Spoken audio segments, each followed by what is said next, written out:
इनेलो के बेबाक नेता अभय सिंह चौटाला किरण चौधरी के प्रति सहानुभूति रखते हुए हुड्डा व हिसार से सांसद जयप्रकाश पर जमकर बरसे।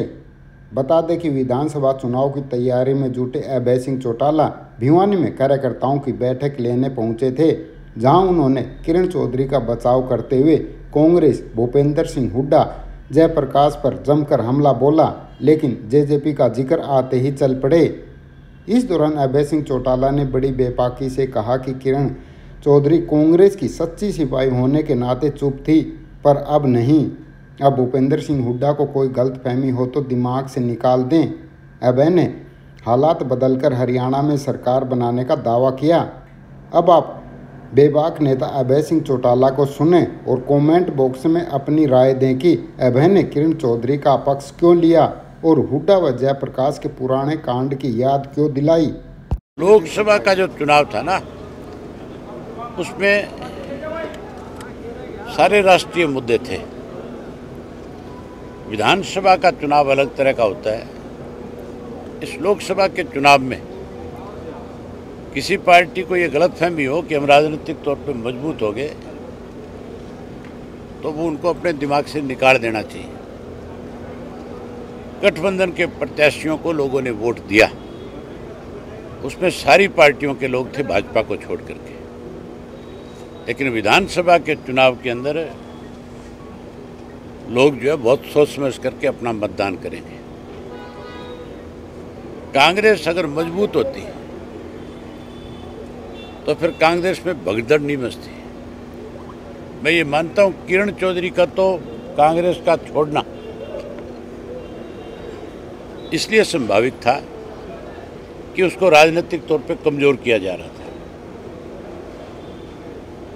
और उसको अपना भविष्य कांग्रेस में नजर नहीं आ रहा था। लेकिन जो हुड्डा के नजदीकी लोग हैं, वो आज अगर कांग्रेस छोड़ करके दूसरी पार्टियों का रुख कर रहे हैं, तो इसका मतलब कांग्रेस जो है कमजोर होती जा रही है। हम बहुत सारे राजनीतिक दलों को अपने साथ जोड़ेंगे।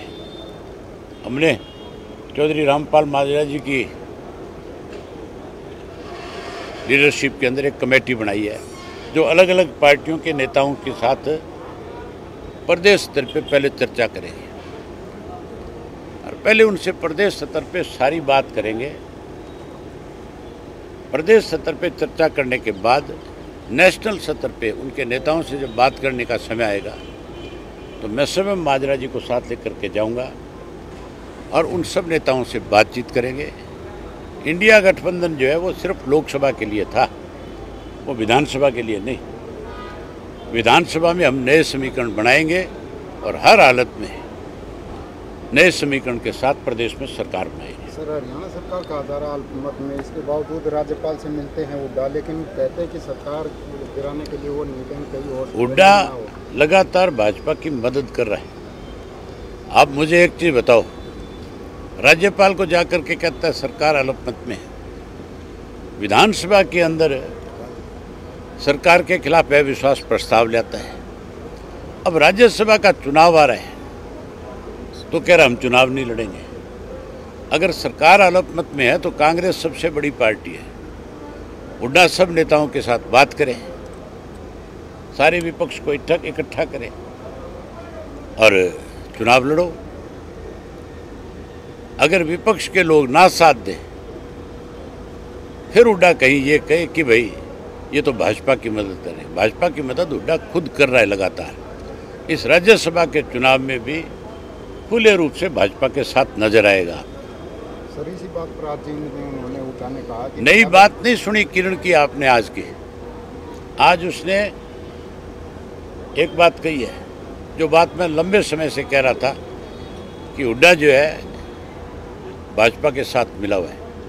आज उसने शाही प्रकरण का जिक्र किया है। तब तो वो कांग्रेस में थी और कांग्रेस पार्टी की कोई सच्ची सिपाही होने के नाते से वो इस बात का जिक्र नहीं कर पा रही थी। लेकिन आज उसने अपना दर्द लोगों के सामने जाहिर किया है कि सही प्रकरण जो हुआ था पेन का, वो जयप्रकाश ने किया और हुड्डा के कहने से किया। जेजेपी की बात करें तो लोकसभा चुनाव के छोड़ तो किसका बात करें।